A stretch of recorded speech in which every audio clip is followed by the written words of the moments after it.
Hello, today we're cutting the table legs. First thing we're going to do is make sure that all the legs are square so they don't rattle around on the lathe. So take the transfer square and make absolutely sure, combination square, and make absolutely sure it's in line. It's the same all the way around. You've got it nice and square. Handiest tool in the shop is the combination square.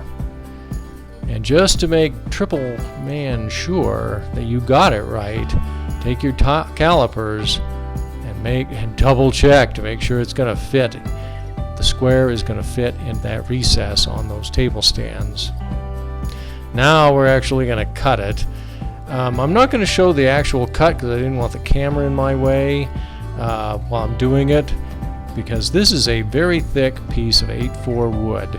And I'm always extra cautious for shop safety because that saw blade is way up.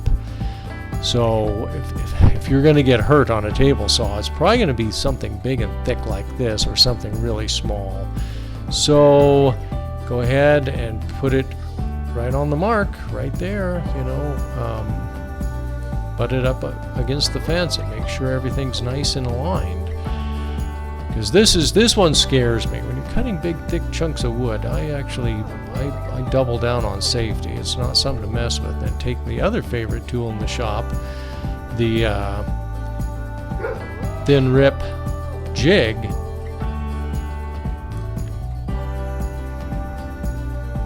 and butt the thin rip jig up against the workpiece, so you can make repeatable cuts, and also helps for safety, keep it from moving around on you. It's a very handy tool. Okay, after we've cut the table legs, make sure that they all fit, top and bottom, into the recess of those stand legs. Make sure we didn't make a mistake, and they all do. They all fit fairly well, about as well as the test article did. Next thing, we mark out for lathing, mark out the centers. After you've done that, drill them to 3/16 of an inch, nice and perfectly centered so they don't rattle around on the lathe. And then we start marking out for lathing. I'm going to leave a 1/2 inch at the very bottom to fit into the recess. And we cut it at 16 inches from the bottom using that transfer square. Sorry about the photography, but so that way we know what's going to be square and what's going to be round in preparation for turning into those Jacobin twist table legs bottoms. So once you've got everything all marked out, we're ready to go over to the lathe.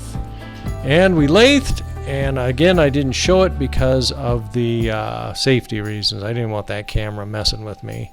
So we lathed them out. They all look pretty good, really. I mean, it really does look symmetrical, nothing that can't be fixed with a file and a rasp, and they're ready to be marked tomorrow for turning into the Jacobin twist. Once again, after lathing, check everything to make sure they fit into the recess on those stand legs. Really important.